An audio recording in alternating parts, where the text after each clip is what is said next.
quorum. Great. Let's do actually, let me call the meeting to order. Apologies. This is June 2nd. Welcome, everyone, to the Smart Cities and Service Improvements Committee meeting. I'd like to just review our code of conduct before we begin. And I'll do that by just reminding both committee members and members of the public to follow our code of conduct at the meeting. This includes commenting on the specific agenda item only and addressing the full body. Public speakers will not engage in a conversation with the chair, council members, or staff. All members of the committee staff and the public are expected to refrain from abusive language. Repeated failure to comply with the code of conduct, which will disturb, disrupt, or impede the orderly conduct of this meeting, may result in removal from the meeting. So the committee meeting is now called to order, and can we get a roll call? Foley. Here. Jones. Present. Liccardo. Cohen. Mahan. Here. Thank you. Thank you. All right, we just made it. Well, great to see everybody. Thank you for being here. And Rob, I'm going to turn it over to you to give us a quick walkthrough of the agenda. Thank you, Chair. Good afternoon. I'm Chairperson Mahan, Mayor Liccardo, Vice Mayor Jones, committee members and members of the public. Rob Lloyd, Deputy City Manager for the City of San Jose. For our June meeting, City staff will present 3 items. First, under agenda item D1, we have an annual update on the IT strategic plan. City Council accepted the 21-23 IT strategic plan in August of 2021. The Information Technology Department updates this committee at least annually on the status of implementing the goals and core measures of that plan in support of the city roadmap, and as council and the city manager update their key priorities. Khaled Tawfiq, our City Chief Information Officer, will present that item. Second, under agenda item D2, we have a report on the city's adoption of management and data platforms to both support operations and progress on priority initiatives. This includes achieving Vision Zero safety goals on the city roadmap. Jesse Mintz-Roth and Vince Pereira of the Department of Transportation will present that item. And last, on D3, we have a status update on the conclusion of a set of goals the Information Technology Department set near the end of 2016 to improve the climate footprint of the city's technology operations and practices. Khaled Tawfiq, City Chief Information Officer, and Ed Kim, Deputy Chief Information Officer, will present that item. And with that, Khaled, if you want to kick us off with your presentation.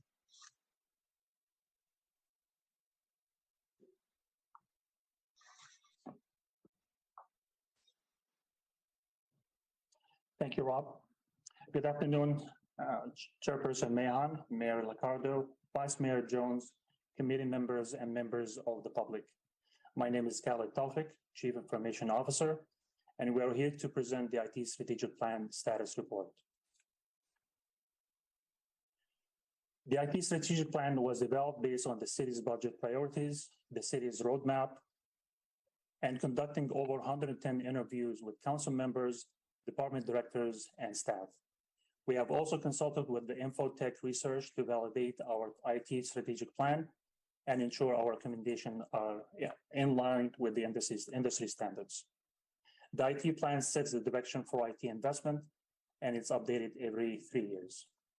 City Council approved the IT strategic plan back in August 2021. The IT plan incorporates the IT strategic plan.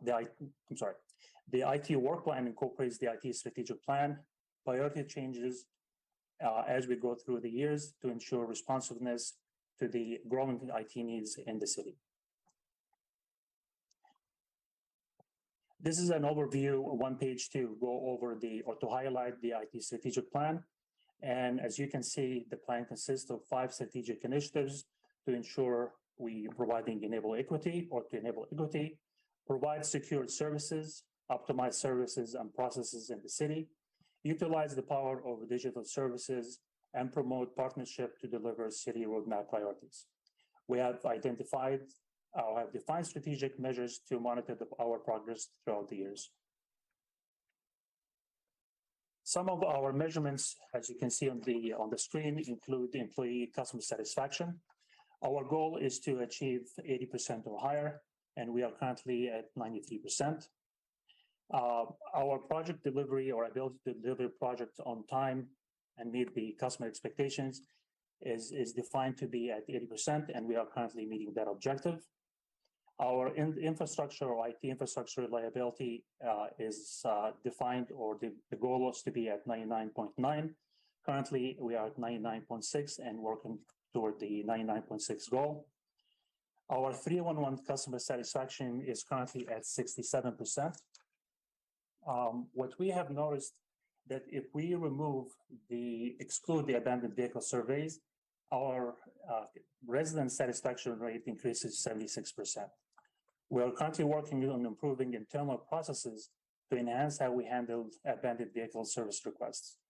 We expect once we address these enhancements, that our satisfaction is going to increase closer to the objective of 70%.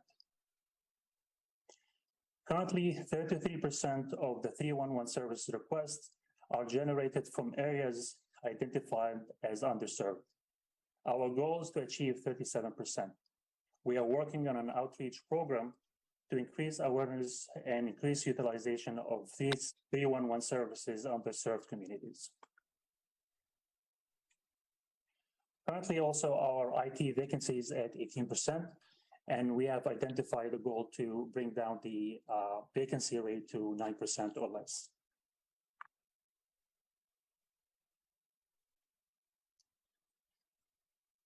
As I stated before, that we consulted with the Infotech search group to help us validate our strategic plan and also make a recommendation based on what they see in the best industry practice.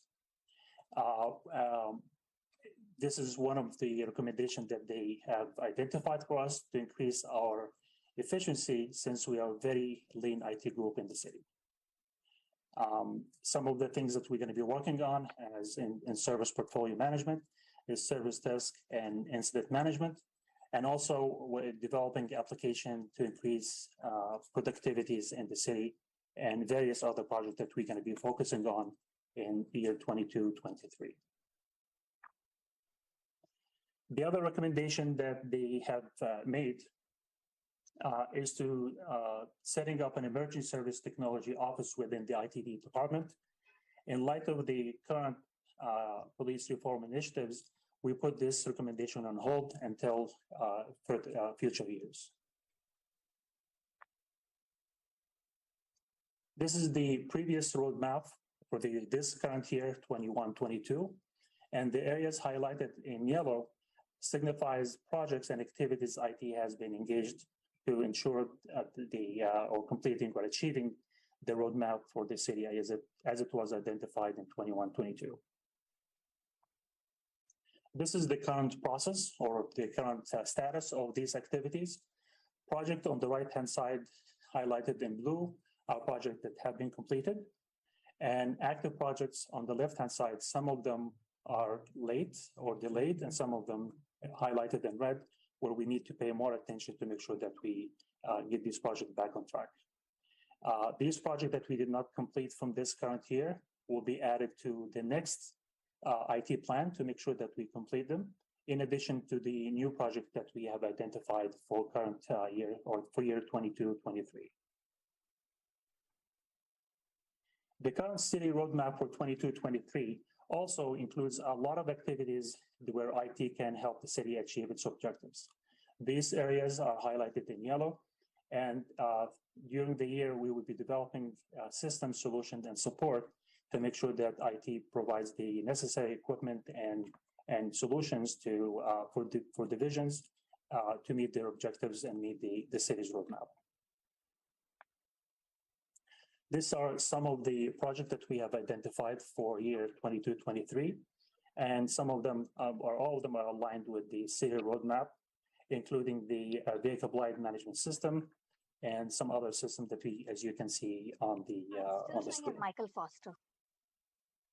Exactly. I think somebody has his microphone on.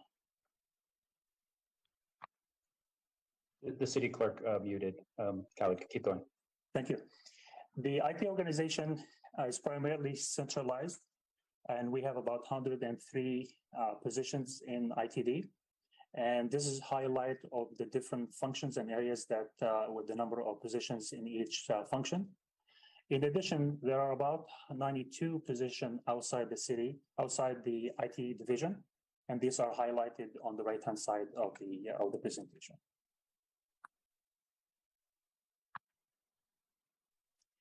Major changes that happened this year is increases in the budget or the investment in the new EOC system or the new EOC building or infrastructure.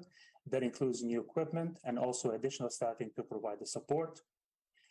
We are moving the office innovation from the city manager's office into ITD, and that includes the broadband and the Office of Equity. Equity as a lead to move from the city managers into ITD. And this concludes my presentation, and we're available to answer any questions and feedback. Great, thank you, Khalid, and I hope you're settling in well. It sure seems like it from your great update there. Why don't we head over to members of the public for public comment. As soon as we get the timer up. Great. Mr. Beekman. Hi, thank you. Happy beginning of the month, Smart Cities meeting time. To comment on, IT practices, how to better, work on such practices. It's called 311, I think, what you're using now for people to call into, and a number that you can use. And I know there's a lot of data issues and concerns, data collection concerns that you practice and such. I think the initial studies that you did on 311 issues a few years ago, I just wanted to thank yourselves for that work and really what it can build for our future. And just a reminder of all those studies of the past few years that we're now starting to apply, that just simply they're helpful to a future community process that addresses the questions of Reimagine. Interestingly, very interestingly, we were doing this work before Reimagine. And so good luck in those continued efforts and what that means and what that needs. And I think it's a great example for other cities of the Bay Area. Just a reminder of that. And my second reminder is that from last month's meeting, you had items that, you showed, your roadmap of where things are at. And all the things that needed to be worked on were basically accountability and open public policy for the future of cybersecurity issues, IoT issues, kind of what you were labeling here today. And just a reminder that we have to learn to more, we're practicing well, we have to learn to more openly talk about, when we need to work on open public policy ideas and accountability practices. We're trying to make those steps now, but we're still a bit too afraid just to casually and openly talk about it. And it's important to the process. Good luck how you can do that, and I hope that can help decide them. Thank you. Okay, thank you. Let's come back to the committee. Vice Mayor? Thank you, Chair Khalid. Thank you for the presentation. I have a question about the customer satisfaction rating, and I know that you said that. Excuse me, Vice Mayor, I'm sorry to interrupt you. Can we mute? Great, thank you. Go ahead, Vice Mayor. No worries. So you said that abandoned vehicles were dragging down the customer satisfaction scores, and I'm just trying to understand how IT can impact that, because I imagine that a big part of the customer satisfaction is the fact that these abandoned vehicles aren't being removed. So I'm just trying to understand how IT can impact that satisfaction score. Thank you, Vice Mayor, for your question. Two things that we're working on to improve the customer satisfaction. One, we are examining how the tickets are being triaged to the departments to make sure that the appropriate department is receiving the ticket in a timely manner so they can work on it and make sure that there is no gap in communication between the 311 team and the departments that provide the service. So that's one. And the other part is also doing the outreach just to make sure that the public is aware of these services, so we can get more of the requests that we can handle through the improved services or through new processes. So primarily, it's how we manage the incoming calls and how it's being triaged to the department. This is something that we are examining to see how we can increase the efficiency and eliminate any gap between 311 team and the departments responsible for providing that service. Right. Isn't it also part of it just setting customer expectations? So, DOT has a specific criteria of the kind of vehicle that would get towed versus the ones that wouldn't, and properly setting the customer's expectations that, they're reporting the vehicle. If it doesn't meet that criteria, that it's not going to be removed. So therefore, just again, setting their expectations. Is that a big part of it? That's a great point. Part of what we're trying to do is to identify what services departments can provide and what services we cannot provide. That way, when the customer calls, we immediately let them know that this is not something that we can do, and this is the responsibility of another agency, or this is not something legally that we can perform. So that way, as you stated well, that this is setting the expectation of the customers, so they don't have to wait for a day or two and then to find out that this is not something that we do. So the more we inform and document the process, the less confusion and the more upfront we can be with the public and letting them know that this is something that city can handle or not. Great, thanks. And Rob, I see you have your hand up. Yes, Vice Mayor, thanks. So we do have an initiative based on the city roadmap to bring in all the departments and redesign the process in at least 4 ways. One is improvement on that messaging. The other is to handle people living in cars differently and put them into a different queue rather than treating it as an abandoned vehicle, which it is not. And then also to plug in better with police and code enforcement where there's hazards. And then underneath that, there's an initiative of where we might need to change the rules so that we might be able to be more responsive to some of the things that are emerging, mainly through Beautify SJ and the patterns that we see. So that item on the city roadmap is a multi-departmental initiative encapsulating what Khaled talked about, but to improve the performance and customer satisfaction on specifically the vehicle blight item. Great, thanks. I appreciate that. And I'm also, Rob, glad that you mentioned changing the rules, because I think that will go a long way to addressing this issue as well. So thank you. That's it, Chair.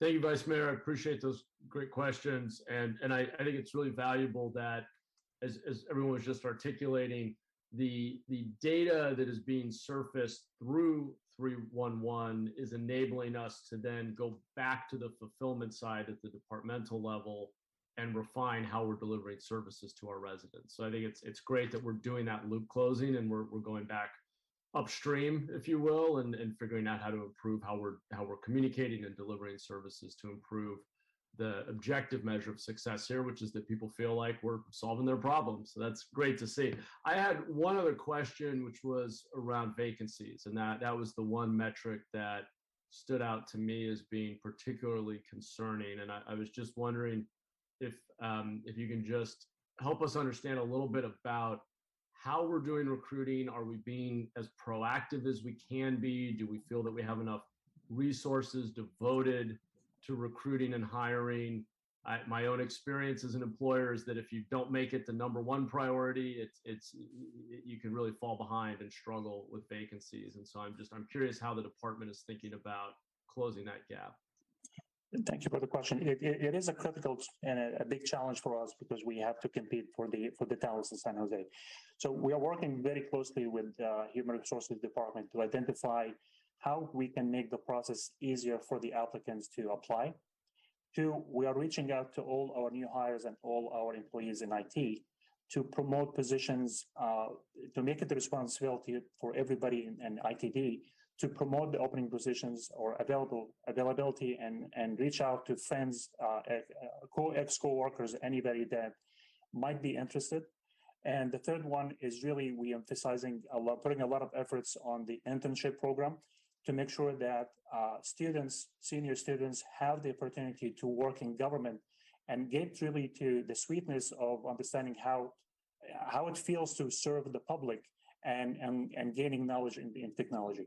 So we're hoping by simplifying the process to apply, increasing, promoting the availability or vacancies to friends and family, in addition to working with schools, we believe that this is going to increase our ability to widen the net to reach out to more people. And hopefully through that, we're going to increase the qualifying pool and attract more people to come join the city and ITT in this area. Great. Those all sound like excellent strategies. Just one quick follow-up, which is when we post a new opening, to what extent are we passively, obviously we're posting to job boards and whatnot, but to what extent are we passively waiting for candidates to come to us when they are looking for a job versus proactively reaching out to folks who might be a good fit for the role, even if they are not looking for a job? I think you hit it on the nail that the old traditional way of posting a job and hoping people to see it and be interested these days are gone. What we are looking for is to look at people in our industry, people that we know to have the skill sets, and reach out to them to let them know either through LinkedIn or directly through email or phone calls to say, hey, this is the city has this opening. Are you interested? Do you know anybody else is going to be interested? It is really on us, every person in IT, to take this responsibility to do as much outreach as we can, because this is the only way that we'll be going to be able to reach the new communities or new professionals that we did not reach to them through the traditional methods in the past. So that's something that we're really looking at. And also, we had a work session with our interns, and we asked them, why do you like working for the city? What can we do to increase the interest of new grads to work for the city? And they recommended a lot of things, like what you guys have, like sessions, come speak in our classes, introduce the concept of working for city and civic service to the students before they graduate. So that's some of the things we're learning from our interns, and we will work with them to see how we can be more attractive or more appealing to senior students and new grads. Great. I'm glad to hear that's our mindset, that we're taking a proactive stance. I've certainly found that to be necessary, and glad to hear we're thinking that way. That's great. Well, thank you. I don't see any other hands up. Could I ask my colleagues for a motion? So moved. Second. Great. Thank you. Let's vote. Foley, Aye. Jones, Aye. Mahan. Aye. Thank you. Thank you. Okay, great. We're on to our second item, which is the status report on smart data platforms. And I believe we have Vince and Jesse joining us for this one. Correct, Chair. As part of the city's 2020 Vision Zero Action Plan to reduce traffic fatalities and injuries, staff from the Department of Transportation have been working to develop an insights dashboard to allow city staff to analyze where best to focus roadway safety investments. Today's presentation will be given by Vince Pereira, Information Technology Manager, and Jesse Mintz-Roth, Vision Zero Program Manager, both from the Department of Transportation. Jesse, I think, are you leading? Or Vince? Vince is leading off, I believe. Yes, thanks, Rob. I believe Jesse will be handling the slides. Good afternoon, Chairman and Mayor Ricardo, Vice Mayor Jones, council members, and the members of our esteemed public. Vince Pereira, Information Technology Manager for the Department of Transportation. I will be speaking briefly on some of the technical aspects of our projects that we have going on, both internally and our external partnership with Urban Logic. And Jesse, my colleague, will also be speaking in depth about some Vision Zero statistics that we've accumulated over the partnership, probably for the past 9 to 12 months. Next slide, please.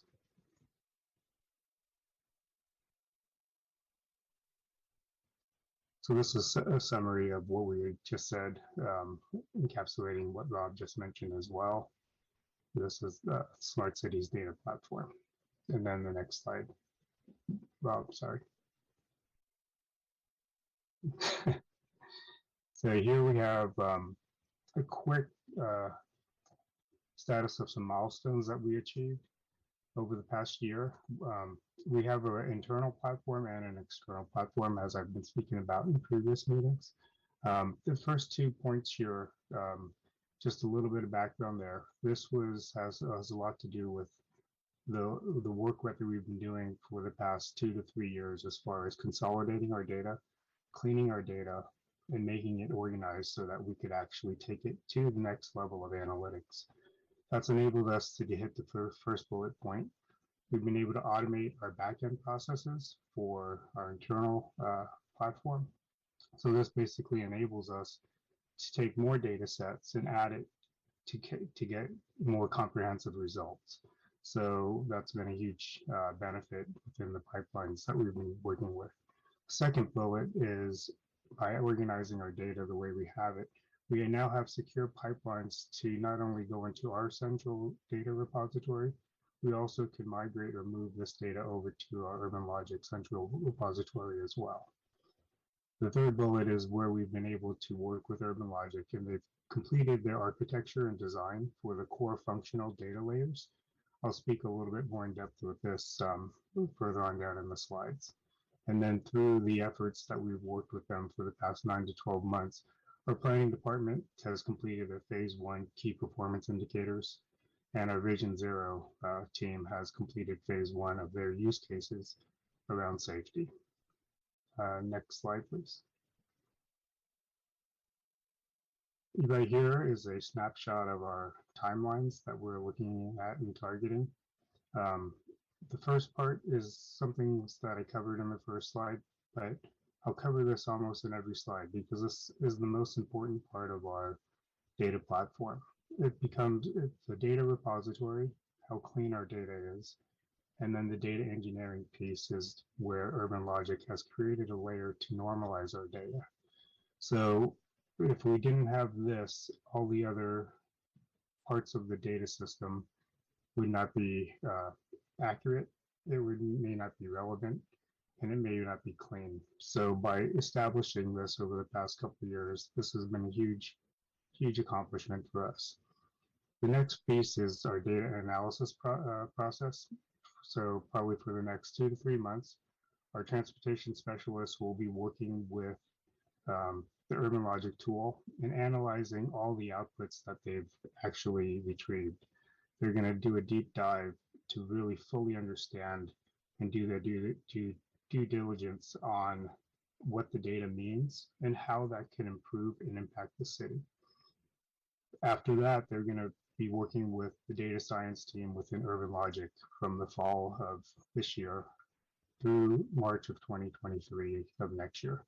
During that time frame, they're actually going to be working on designing what we call machine learning algorithms that's going to actually build the intelligence into the data platform itself. From there, in April of 2023, that's going to give us the predictive modeling and the predictions and the intelligence that we've all been waiting for. So this is actually going to take the expertise of the transportation specialist. It's going to take the data science of Urban Logic, and this is where we're going to be looking at different results based on different scenarios and put in assumptions there to have predictions at that point.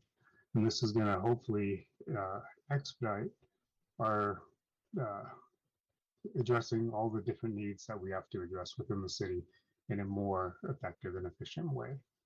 The last piece of this is our visualizations. These are the graphs, the charts, the visuals that actually can help us make those decisions based on the data analysis. And the next slide, please. This slide, I really want to speak about the layers. I've spoken about this before, but this is why data analytics is so complicated. It's not going to happen overnight. It's not how fast we could do this, it's how well we could do this. We want to make sure we do our due diligence from start to finish so that when we do produce some analytics, it's accurate, it's consistent, it's meaningful. So when you look at the first 2 layers, we have our data repository, which is storing the data. We have our data engineering layer, which is normalizing the data.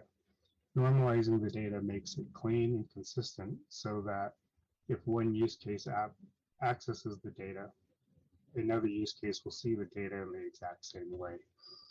The data science layer is the next layer up, and this is our machine learning layer.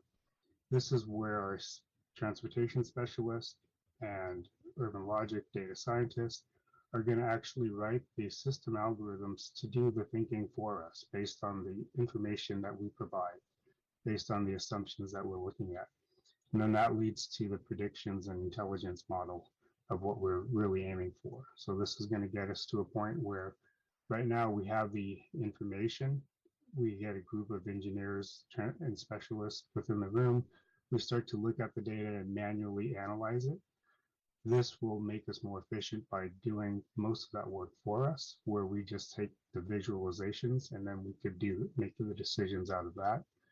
A good example of predictions that we've already been doing, we've been taking before and after results for some of the traffic safety quick builds that we've been working on. And that's giving us some insight as far as what the impact actually is.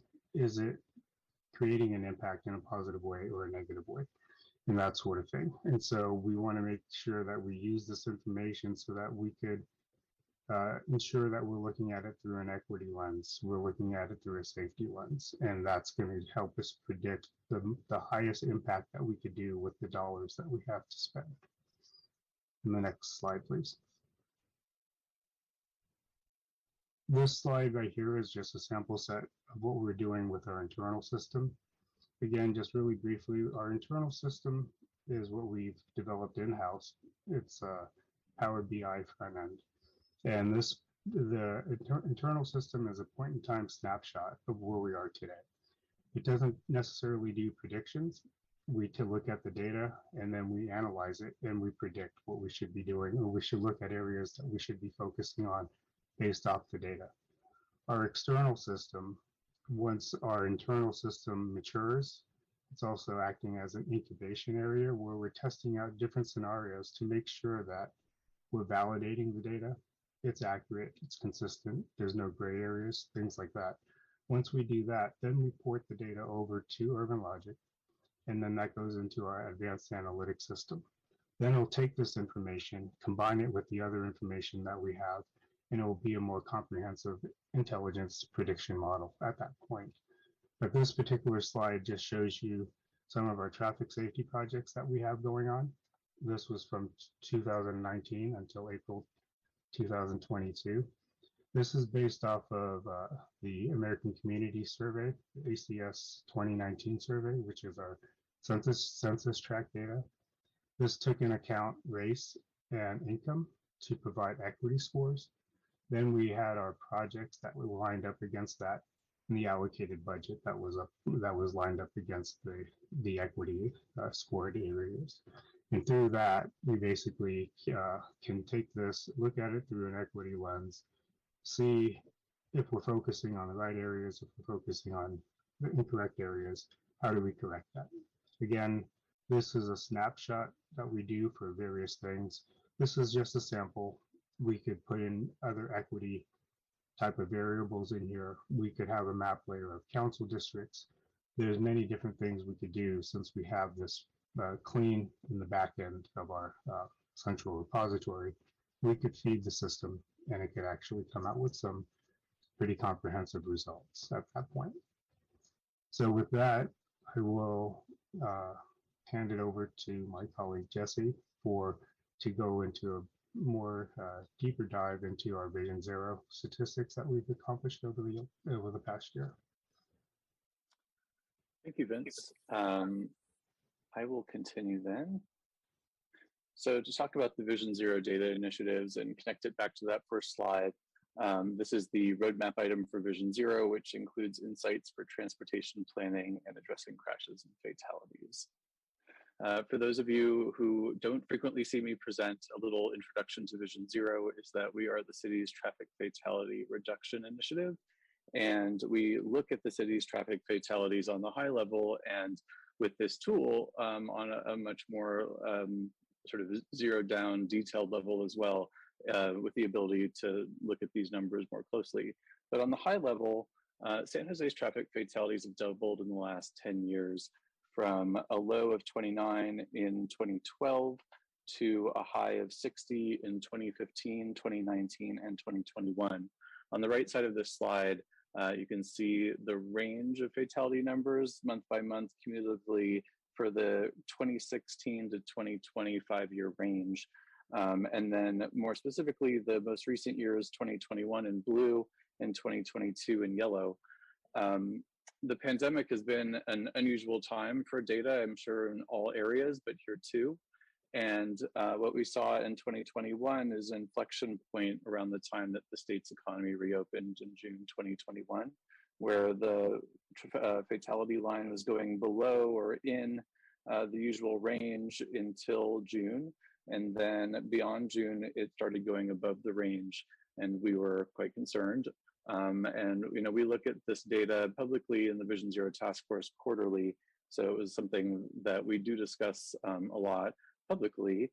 At the end of the year for 2021, we ended at the same peak that we'd reached in 2 previous years. But in 2022, beginning this year, the line has been above where we've been in recent years, and we are concerned and interested to see what we can analyze and what we can do. So moving on, I wanted to talk a little bit about the data if you look at it in the council district level.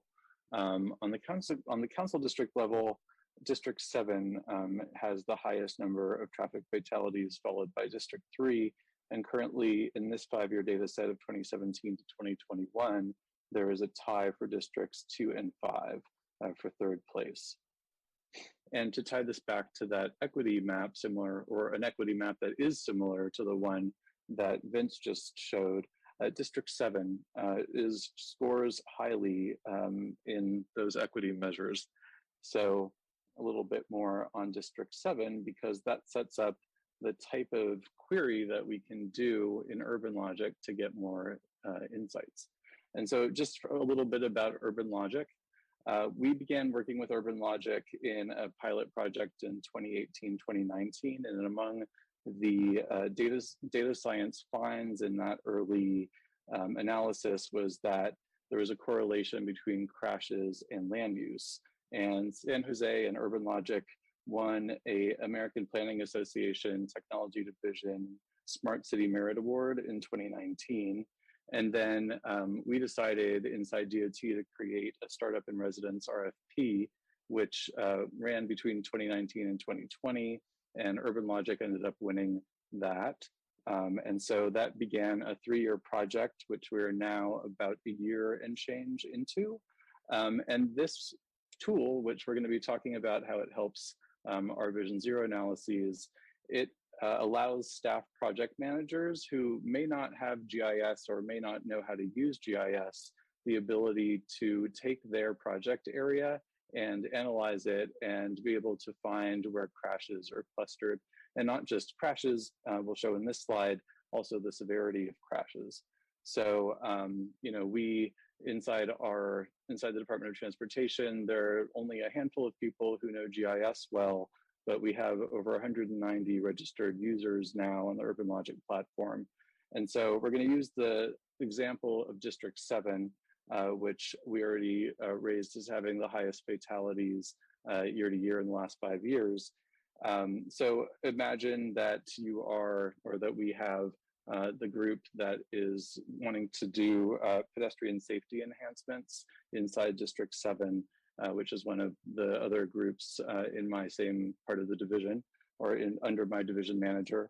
And they, in this map, have mapped crashes, the 5-year period from 2016 to 2020 in District 7, and they've aggregated them by intersection. And then we've used the color count of what we called killed and severely injured, or KSI. So this color, so the size of the circle indicates more crashes, and the color blue is fewer killed and severely injured, and yellow and pink is more. So what this highlights is that some of the intersections of particular interest in District 7 are Capitol Expressway and Center, Center and Tully Road at Kirtner and Monterey, also McLaughlin and Tully, in McLaughlin, and let's see here, Capital Expressway, and so on. So that this just helps us identify with this investment in the data, the ability to run a somewhat simple search and find these locations. And an example of what you could build there, this is one of the intersections that was highlighted in the last search. This is Monterey Road at Kirtner Tully, and that was the location in 2021 where we had the most fatalities. There were 3 pedestrian fatalities at this intersection. Without getting too deeply into the specific treatments here, we were able to build these quickly, which is the idea of quick build, our current strategy. And we made improvements on the north leg where most of the fatalities occurred. That is a pedestrian fence, which you see on the top right of this slide. That is to discourage people from crossing outside the crosswalk. And the image on the bottom left is a curb extension, and that helps drivers to turn more slowly and make more normalized turns, slower turns, which would increase the visibility of seeing a pedestrian in the conflicting crosswalk to the right. And then also a buffered bike lane, which also has the benefit of narrowing the travel lane, which is one of the ways in which we slow people from speeding. So when we map the places where fatal and severe injuries cluster, in Vision Zero, we call this our Parity safety corridors, and this is a map of those. Within urban logic, though, we're able to look at them with finer grain and see that even among the Parity safety corridors, that some of them have more KSI on them. And those are the ones that are shown here in the pinker colors. And so, for example, you can see in this image that Monterey Road and Capital Expressway are among those ones that have more KSI. But an additional feature of urban logic is that we can also see them in list form. So this shows specifically that Monterey Road between Alma Avenue and Bernal Road has 46 KSI, and Capital Expressway between the 680 freeway and Route 87 has 44, for example. So those are some of the insights that we're able to easily bring up. Now I'm going to get into a more complicated search. In our 2021 traffic fatality data, the year in which we had 60 traffic fatalities, every year we present these insights at the Transportation Environment Committee and also in the Vision Zero Task Force. So, we try on the high level to figure out what the major themes are that can be the focus of our investment in the coming months. We found, for example, that 48% of them occurred on our Parity safety corridors, which is higher than typical. And that helps,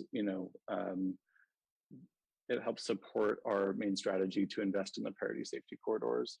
We found among the Parity safety corridors that most of them occurred on Monterey Road in 2021. And some of these other insights that I have highlighted are that 23 or 38% of them involved people walking. And among that number, a large percent of them occurred in darkness. Just a little bit more for context is that people killed while walking are the largest fatality group by road user type. So in the last 5 years, 114 of the 267 people who have been killed in traffic fatalities died while walking. Another point is about high speed and speeding. So of the traffic fatalities in 2021, so there were 60 of them, and we're looking at the rightmost column here. 53 of them occurred on roads that had a posted speed limit of 35 or above, and so that represents 88%. And if you look at among people killed while walking, 20 of the 23, that's 87%, occurred on these higher speed posted roadways. And that trend of the high percentage occurring on the high speed roads if holds for the last 5 data years. So then in urban logic, we can take that intel and build a complicated query.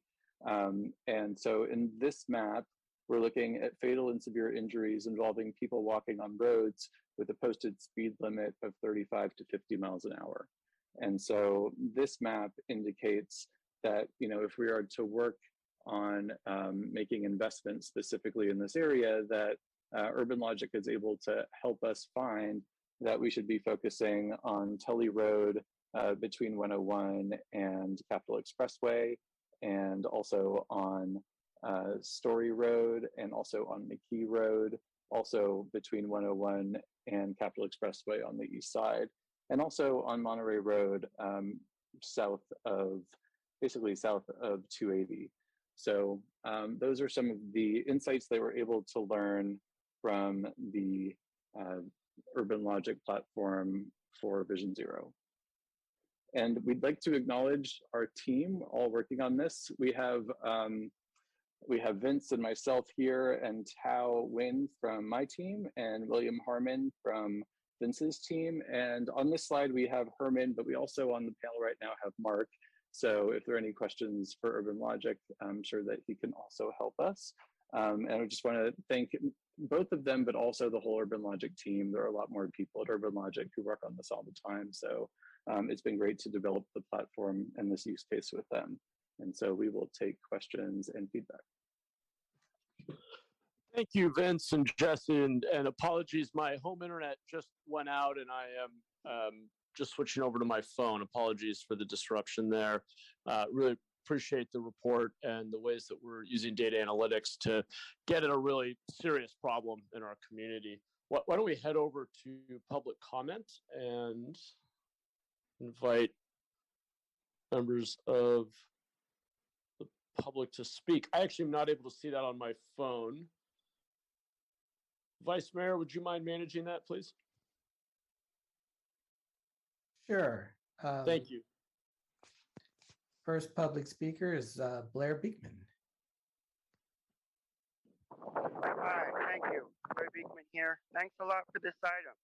We're really trying to clear the air with what can be how the future of KSI statistics will be in San Jose. Thank you for reporting 18 unhoused and 23 pedestrians have been killed in the past, I guess, year.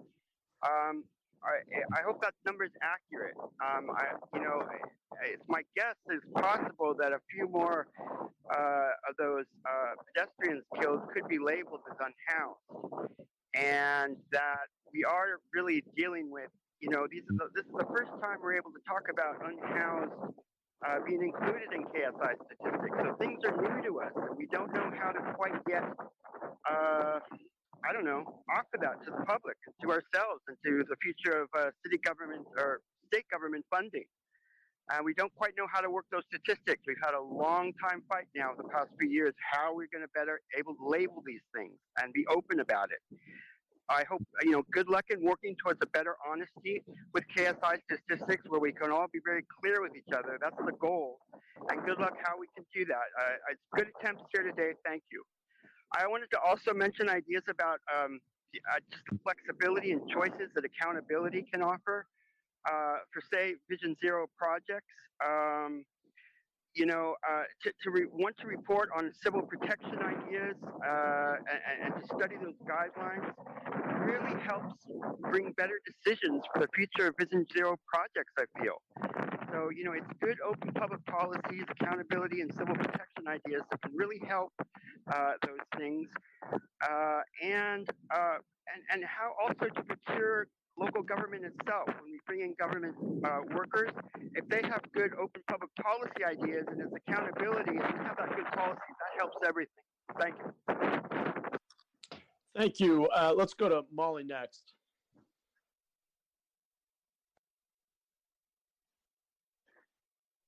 Good afternoon. My name is Molly Mcleod, and I'm calling as a parent of my son who was killed as a pedestrian on the streets in San Jose in 2018. I want to express my appreciation for Jesse, who had reached out to me. I was the first family member that had ever spoken to their team and allowed them to ask questions of me about this experience so that they approach it from a more heartfelt place, as well as the statistics that are extremely important. One of the things that I also appreciate about DOT is that They have highlighted the disability justice book, children's book, We Move Together, and had used that as part of their pedestrian safe with schools. In terms of the smart cities, some of the questions that I have are for presentations. Are you always using the accessibility checker? Wanting to make sure that the city consistently moves towards accessible presentations. And there's some things that make me wonder that at times. I am appreciative of the way that this slide shows the countdown, but also the item. With regards to Urban Logic, when I go to the website, I don't see accessibility statement, nor do I see any VPATs, voluntary accessibility program templates. I'm curious about the level of accessibility. City of San Jose has a standard now for web, but it's not necessarily included with robustness in the procurement process. That's a topic that I've been raising for a while. And so I'd love to hear about that to make sure that not only the public can access this fabulous information, but also employees with disabilities. Thank you so much for your consideration and the work that you're doing on a topic that is important to all of us. Thank you, Molly, and I'm so incredibly sorry to hear about your loss. I appreciate you sharing that with us. And Jesse, I know we don't typically respond to public comment, but did you want to comment on any of the notes that Molly offered there?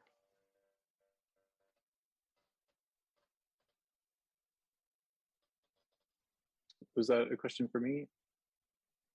Well, just thank you for your comment, Molly. Obviously, you've commented on some of our other meetings, so I guess we'll work. Jesse, I think you're muted. Yeah, I didn't know if you were. Can other people hear me? I think there's a lag. Keep going. We can. Oh, okay. Follow up offline. Okay. Yes. I just wanted to thank Molly for her comments. I don't know if we have many things to comment on in response. So, but also thank you for We Move Together, the book that you mentioned. I'll quickly address the comment and thank you, Molly. I believe we spoke quickly last time on a previous Smart City session, and you did flag at the time as well about the accessibility issue for Urban Logic.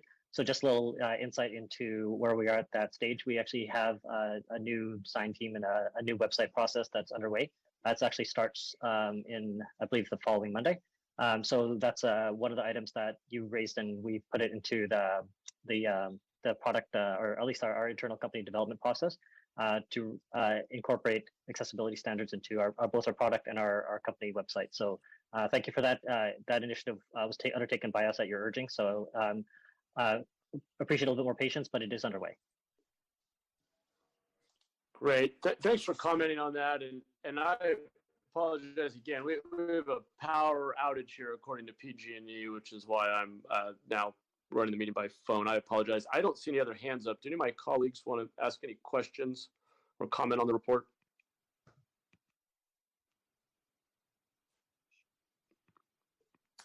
Matt, I don't have a question, or Chair, I don't have a question, but I just want to just commend staff for all the hard work. I remember it was about more than 4 years ago when we were just, first discussing this and the concept and the ability to do predictive modeling, and to see where we are now, it's really exciting. I know that once we complete the process that we're going to be able to save lives, and that's the most important thing. It just, unfortunately, that's not going to happen while I'm serving on the council, but I am looking forward to seeing when this whole operation is up and running and we're able to do some really cool things with the predictive modeling. So on that, I want to make a motion to accept staff's report. Second. Thank you. And before we vote, I just have one follow-up question, which is, do we have enough data at this point in San Jose to look back at the mitigations that we've implemented and understand which ones seem to be having the biggest impact, and if there are some that maybe aren't working and we should move away from? I mean, is there is there enough data to kind of know where we should be focused when we're trying to make an intersection safer, for example? Generally, yes. I'd say that we are beginning working more on evaluations, and so that is an area that we're building the capacity to do. They require data that's in Urban Logic. They also require data that's not yet in Urban Logic. So we need to combine sources and collect some data outside the platform. So so I guess that's a roundabout answer of saying yes, and we have some work to do to be able to do it on a large scale, but we are beginning to do it on the corridors that we've redesigned under Vision Zero. So for example, the first one that is a Vision Zero project that we're specifically planning to do this with is Center Road, and we are working on beginning that.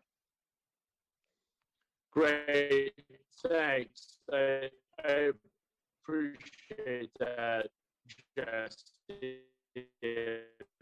I'm sure I speak for my colleagues when I say that I hope over time, as we continue to come back to this topic, that we're always learning and understanding what we. Yep. Vice Mayor, do you want to manage the meeting, please? Okay. So Mayor Liccardo? Thank you. I'm sorry that I missed the presentation, so forgive me if I'm asking a question that's already been covered. But you know, we're in budget season and a lot of different proposals are coming up, and one of them has been around red light running cameras, which I know we've considered in the past, in the last decade or so. But at the time we first considered it, didn't seem as though the data supported the notion that red light running was a primary source of injury, collisions, or deaths that we are seeing, that they're generally under other circumstances. And I'm just wondering, based on the data you guys are looking at, if that has evolved, if what we're seeing is, you know, the trends over the last decade, if red light running is now a major reason enough for us to be thinking about red light cameras. I believe that the request to look into this data just came today, and so yeah, I'm not super. It's no problem. Yeah. Yeah, I'm not prepared to give you a very detailed answer here. But I would say that you know, in the scheme of things, it's the #2 issue below speeding. But it is very similar to speeding on the high level. So I think that we'll follow up with you to give you the detailed answer. Sounds good. Thank you. I'm sorry to put you on the spot there, Jason. Thanks. No problem. That it, Mayor? Yeah, thank you. Okay. If there's no other questions, then we have a motion in a second. So can we have a roll call vote, please? Foley? Aye. Jones? Aye. Liccardo? Aye. Mahan? Aye. Thank you. You want me to keep going, Chair, or yeah? Well, let's keep going. Yeah, I think that would be a good idea. I apologize for the unexpected power outage, but if you could, Vice Mayor, I'd appreciate it. Okay, we'll just blame PG&E. It's all good. And Vice Mayor, I can introduce the next item. And that's the report on adopting climate smart practices in technology management to reduce energy consumption and e-waste. Khaled Tawfiq, our CIO, and Ed Kim, Deputy Chief Information Officer, will present this item. Khaled? And I think Glenn Reyes is also helping to present. Thank you, Rob. Good afternoon, Chair Mahan and Mayor Liccardo, Vice Mayor Jones, committee members, and members of the public. My name is Khaled Tawfiq, Chief Information Officer. We are here to present the Green Information Technology Plan Status Report. Presenting with me is Ed Kim, Deputy Chief Information Officer, and Glenn Reyes, Enterprise Supervising Technology Analyst. Next slide, please. In 2018, City Council approved Climate Smart San Jose. The city's climate action plan aligned with the 2016 Paris Climate Agreement. The plan defined 3 strategic pillars, one of which focuses on building a sustainable and climate smart city. I will now turn it over to Ed.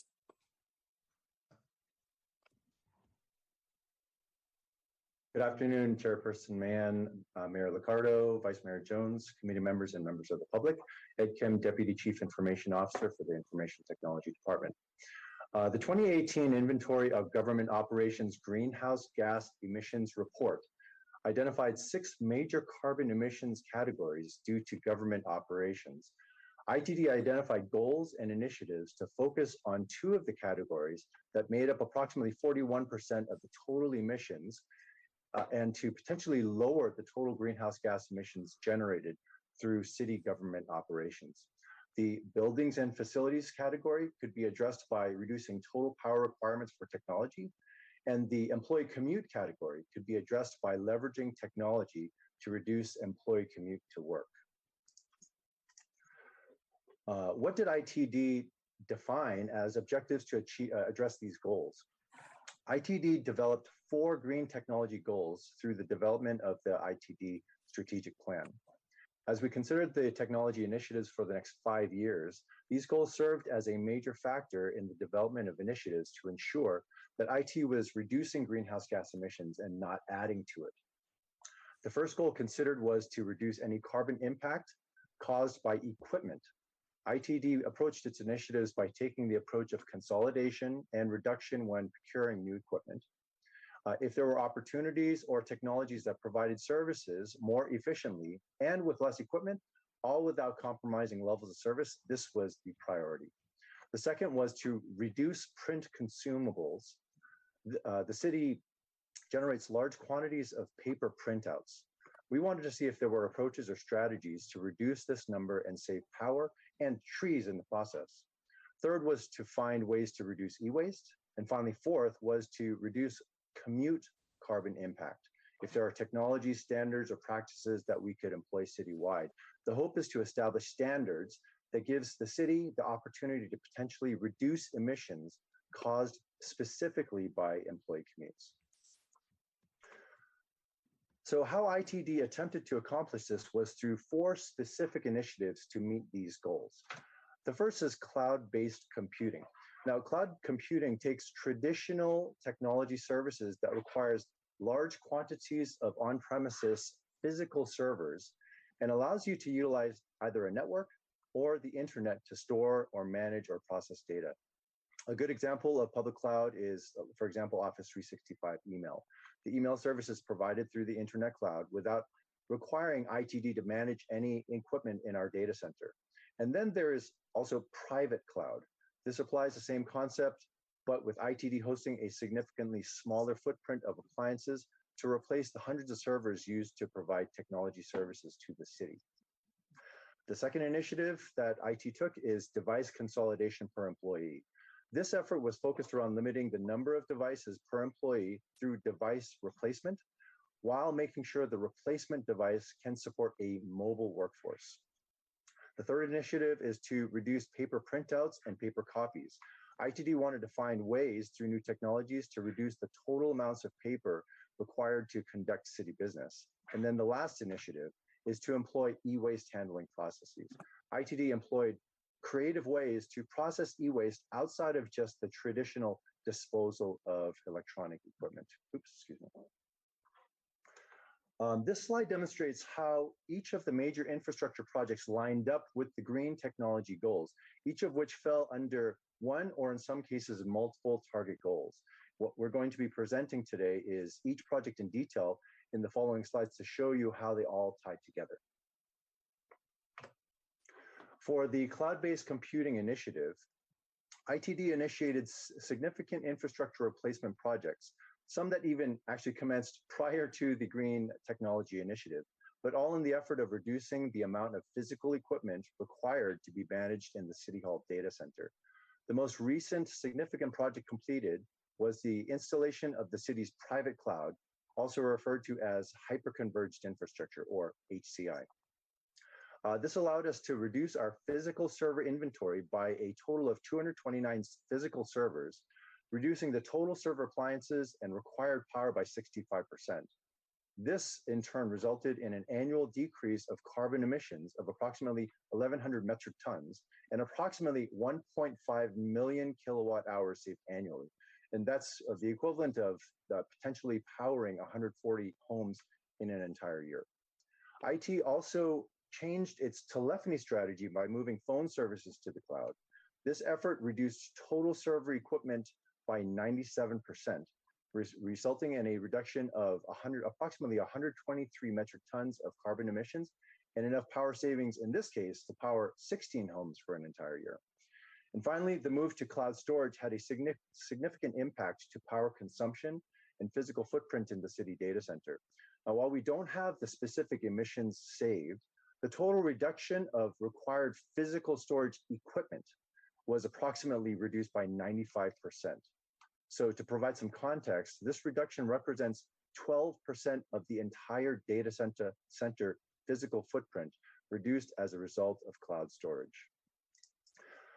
The areas of focus under the device consolidation per employee initiative were specifically around replacing legacy equipment and reducing the total number of devices issued per employee.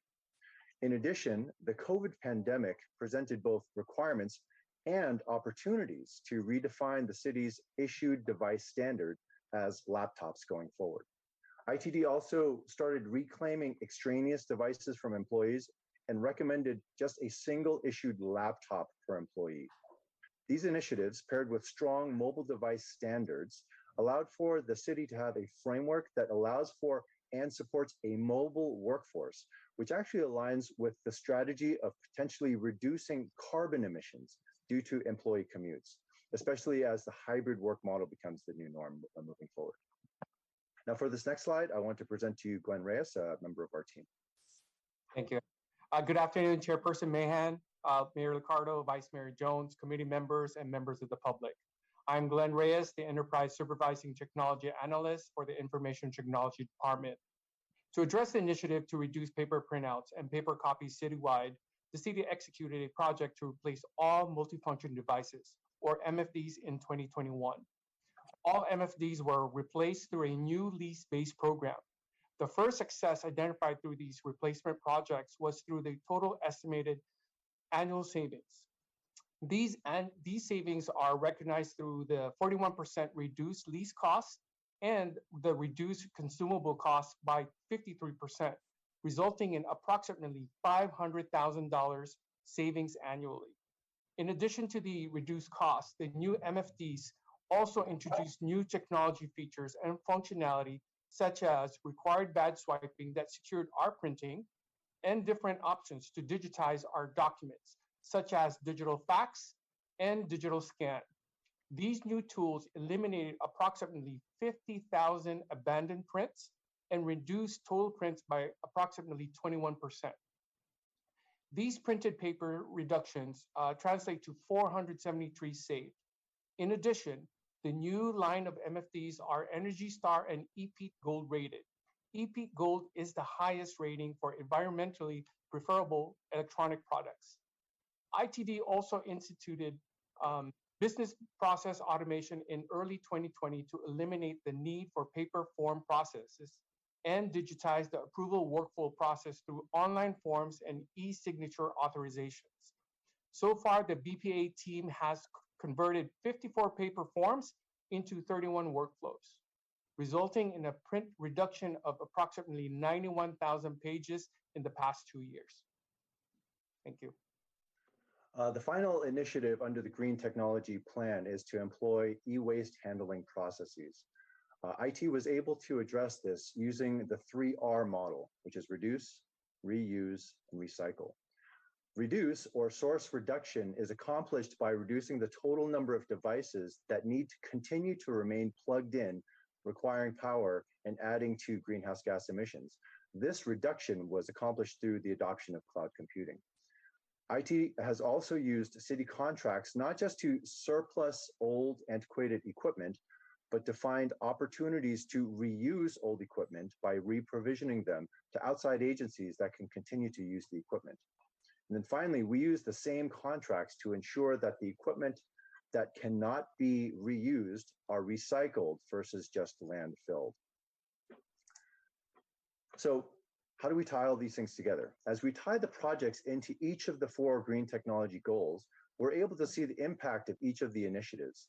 With our efforts to reduce equipment carbon impact, we were able to see a reduction in carbon emissions by approximately 1,813 metric tons and an annual power reduction of approximately 2.6 million kilowatt hours. And that's approximately the equivalent of 238 homes powered for an entire year. Through the MFD initiative, we were not only able to save $500,000 annually in costs, but we're also able to save total wood and consumables by 25%, or approximately 1 million sheets saved.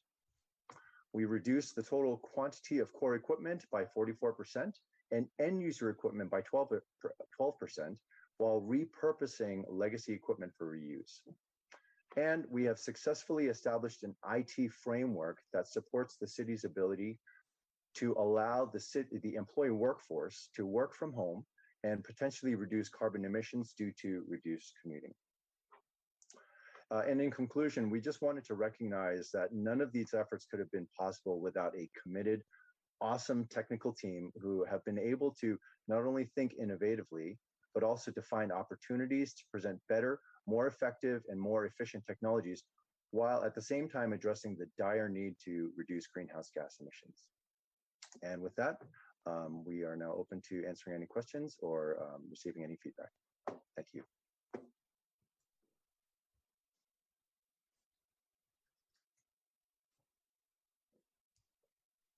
Thank you for that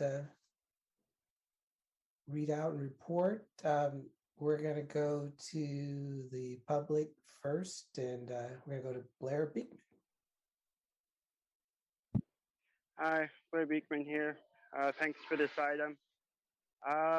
Green sustainability is important. You have an item coming up at council next week that you have a big new contract with a fossil fuel Western Petroleum company, I think. It's important at this time with what's going on at the war in Ukraine that we're starting to really create a future of more U.S. fracked gas use. And that's going to be a big item in 2023. In the past few years, we've made important, ideas in how to address that and prepare for that, and just prepare for, our future of renewables that may need some fossil fuels sometimes. So what we're doing in California and the Bay Area is we're making very certain and very clear that fossil fuel use is on the very low end of, business practices and contracts. And I thank you for that. And a good luck in those continued good efforts towards that goal. That's a unique goal for California that I think we're setting an example for the country. And that will not make this new fracked gas push in this country from U.S. distributors. It'll lessen that, and that's helpful. So thank you.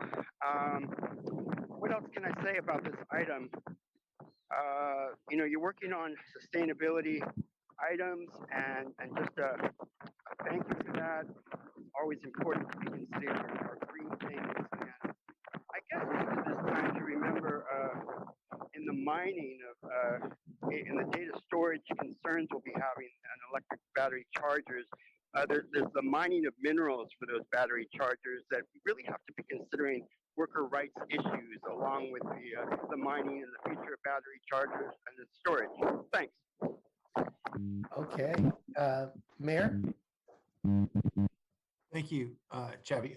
Really appreciate great work that's been done by many teams across the workforce here.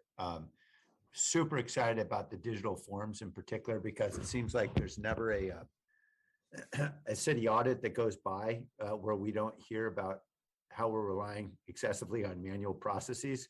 So I just wanted to say, for whoever is getting us to 54 forms, that's fantastic. How do we multiply that by 10? Yeah, great question, Mayor. There is an existing queue and a very high priority.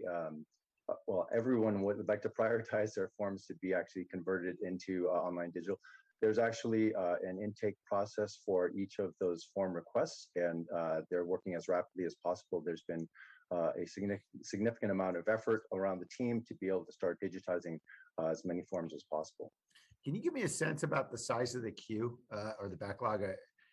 How far do we have to go? I see Rob's got his hand up too, but go ahead, Ed. I'm sorry. That's a great question. I can actually follow up on that information. I can give you a little more insight. There's over 60 items that are in that request queue, and about 30 of them that are more vetted, Mayor. And you'll see, or in the previous presentation from Khaled on the IT strategic plan, it is one of the areas that we have to address long-term. We stole people during COVID from the financials team to really accelerate this because when COVID hit, we had to. That team, Khaled and I have talked, we will put in some kind of submittals in a future budget year to build that team and to invest a little bit more so that they can handle more throughput and then start maintaining all the things that we convert. But right now, it is, for the most part, 2.5 people. Okay. Khaled, I'm sorry, you had your hand up too. Yeah, okay. In addition, we're also trying to identify a simple PDF formats or templates that we can immediately automate. We don't have to go through elaborative workflow and design.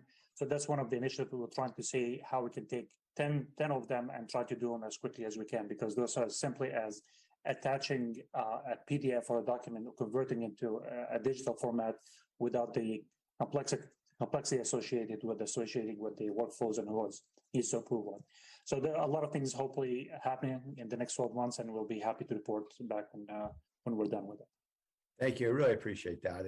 And look, I know there's a lot of off-the-shelf tools. In fact, Rhonda on our team just recently created an electronic form for us a couple of weeks ago, and I was just impressed. I know that it's no small amount of time doing the work, but it seems like with all the tools out there, it's hopefully something we can continue to accelerate. So thank you for that. The other question I had was really around recycling electronic waste. Our Office Technology Innovation team has been working hard to boost this partnership with Revivin. And we've got now Adobe and ServiceNow and a couple other companies signed up. We've been able in a relatively short period of time, I think we've generated about $150,000 by getting those companies to trade in their used laptops and so forth. And rather than us doing the recycling, we just give them to Revivin. Revivin pays us cash, and we can use that to support digital inclusion efforts. And the one client we don't have is the city of San Jose. So how do we get you guys signed up? I can answer that one, Khaled. It threw at me first. Two things, Mayor. One is we actually have to change the policy on property disposal. Because right now, by policy, it is handled as the same as other disposable items for the city. Number two is when we've talked in the past with those folks, up until recently, our stuff was so old, almost no one wanted it. So now that we're a bit more current, at least some people will want the stuff that we would put into that cycle. And then Khaled, you got a mini boss, and kids are still playing Pong and Pac-Man. You'd think somebody would use it for something. Okay. But on your question, Khaled, myself, and Public Works, we have it on our list to actually talk about how we can update the policy to put more into that Revivin type partnership. So not even Revivin loves our crappy stuff. Is that what you're saying? Yeah, that was before. It's better now. We just have to change it. Okay. All right. Thanks, Rob. Thank you, Mayor. I just keep thinking about Space Invaders. So you're taking me back. Councilmember Foley. That's aging you, Vice Mayor. It is. I can relate to both of those, Pong and Space Invaders. They were awesome back in the day. I really appreciate this report and the greening of our processes.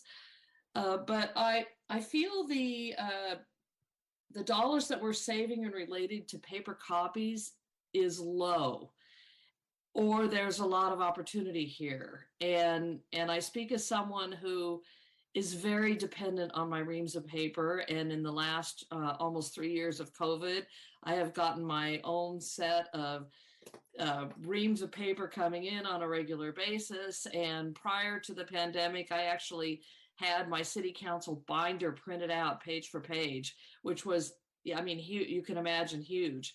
Then when I came inside our home and had to do the printing out of the binder myself, I thought, well, this is ridiculous. Why am I having my staff spend, first of all the hours involved in printing it, but also the printing and waste of the paper that I'm not going to use and retain.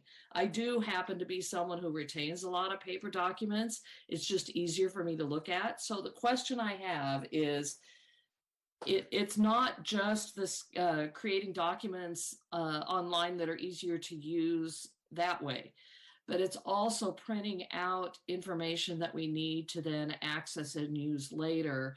And how can we make it easier for folks like me who are really paper dependent, but who'd really like to convert to another way, but I need to know that I can have access to the same information. So there's some training and education that goes on. And it's not just me. I'm sure there's a lot of other Luddites, I'll call them, in the city of San Jose who prefer their paper. I mean, if you saw my office, you'd see all my files that are paper, and I've got everything pretty much organized. So 500,000 seems low. It seems like that's a good number and a good place to start, but it seems like we could save a lot more money if we could train a little bit more and in a simple way, get someone like me to use the technology better, that I don't have to print out everything that I need. So how do we resolve that? Ed, how are you gonna convert me to someone who lives in the 21st century? Yeah, that's a really, really good question. I would say there's two approaches that come off the top of my head in terms of strategies that we could potentially employ. The first thing is actually, as you sort of alluded to, shifting the cultural norm. And I want to say there are some controls that the new printers actually have that enforce, okay, you know what, if you're going to print something out, you actually have to approach the device and you have to make sure to pick up your paperwork. Because I think oftentimes people will print something out and they'll forget that it was there. Yep. It gets put to the side and it gets discarded. So certain controls allow for that ability to eliminate the forgotten printouts. The second thing that the city is looking to potentially pursue is exactly what you just said. So let me confess, I'm kind of a paper person too. I like reading books. I don't like reading things online. But honestly speaking, it's because of the media that is being used in order to actually access those. I don't like sitting in front of a laptop or lie on my back with a laptop on top of my head. So we're moving towards potentially employing things like iPad programs where we can potentially use things like mobile devices that make reading these types of documents a lot more simpler. And again, the storage of all of the digital forms of those, the documentation that we're looking to continue to maintain, that they're more easily accessible through our productivity and collaboration platforms. So those are the two immediate things that I can think of off the top of my head. And what about training so that we can use some of the tools we already have, and that would enable us to rely on the technology we'd have and not the printed paper that we have in front of us. I love a good book too. You're not going to see me reading from e-Nook. I need the book in my hand. I want to see my success and smell the book. That feels good. That is success to me. But there are other opportunities that I don't need the book. I could highlight online if I knew how to do it in an easy way, and I don't. I'm not unique. I don't think. I think there's a lot of people who act like that. So, can we include education in a component and make it anonymous so that some of us may be embarrassed to be trained, but maybe even give us an incentive to have the training and reduce the amount of paper we're using in our office. Absolutely. So one of the initiatives that IT is actually going to be focusing on in this next year is a better training platform. We're actually developing we're in the process of strategizing and designing and developing a more simply accessible, say, a SharePoint site that allows for people to have a library of training opportunities, not just around the technology requirements in terms of the day-to-day tech, but I think that's a great suggestion. We can absolutely leverage some of the available webinars, available online portals, even YouTube videos that we could potentially post so that, to your point, people can anonymously go there at their leisure and be able to actually access those training opportunities. Glenn, I know Glenn is actually in the process of developing that portal. Glenn, did you want to share a little more about that? Yeah, so we actually have for the MFDs, we already have a portal. And a lot of the resources that we also have is, Pam, I think you expressed that you don't want to print all the time. But in the MFDs also, we have scanning capabilities. So you can scan it to your OneDrive or scan it to your email. So best if you scan it to OneDrive, that you can access it anytime, anywhere. If you want to access it on your phone, if you have OneDrive on your phone, you can access that document and you can read it from there as well. But definitely, like what Ed mentioned too, we're focusing on that to provide more training, more videos. And definitely on this one, we also included on some of our MFDs, there's a QR code that you can just snap and see how you scan, how you fax, how you do this and do that. That would help you out. But definitely our customer care, we're here as well.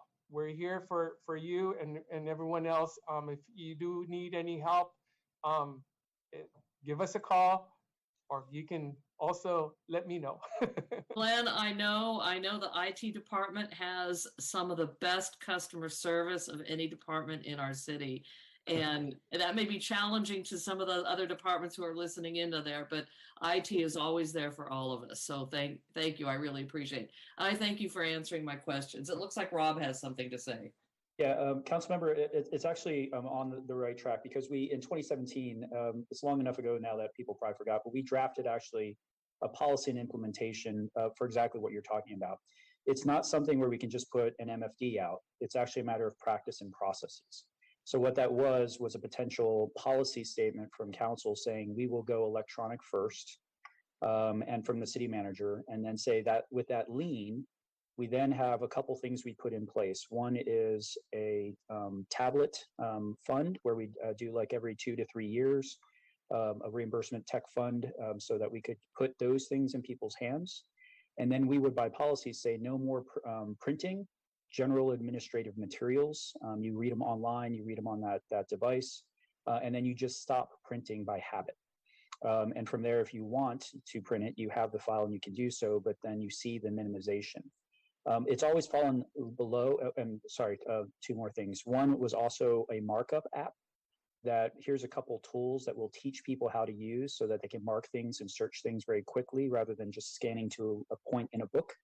But that would allow them, and then also Glenn's team, to be able to just support 1 or 2 applications rather than whatever people's preferences would be. And then the very last thing is just tracking the results and saying, here's the impact that we're making towards our climate goals. It's never risen to the top. We've said we have to replace the MFDs because they're so flipping old. We always had emergencies, disasters, major projects above, but it's still in queue there. And based on your feedback, we'll take this as an action item to review it with the team and see if now might be the time where we want to make that real lean and investment in, and saying we'll be an electronic first organization. Great. I love all of that. Thank you so much for your responses and your moving forward to having us remove our dependence on fossil fuels and also paper, and even cutting down more trees for the paper that I need. Thanks a lot. I appreciate that. That's it for me, Chair. All but right. I'll move acceptance of the report. All right. Can I get a second, please? Second. Thanks, Sam. So we have a motion and a second. I don't see any other hands raised. So we're going to go to a roll call vote. Foley, Aye. Jones, Aye. Liccardo, Mahan. Okay, thank you. All right. Motion passes. All right, we're on to open forum. And first speaker is Blair. Go ahead, Blair.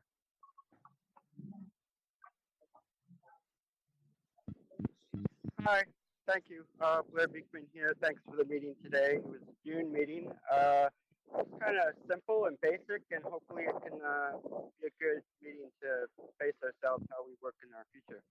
Thank you. I wanted to quickly go over, I don't know, just kind of my talking points at open public comment time.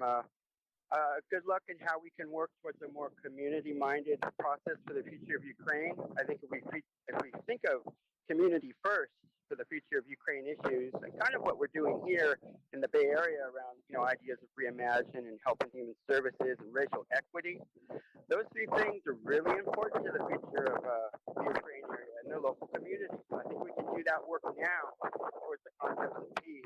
That good luck how we can do that. And the other item that's of interest to me is that we've been doing some interesting work to address gun issues, I think, here in San Jose the past few years. And I just want to thank yourselves again for that, because I think we have good reference points for what's going on in Texas right now.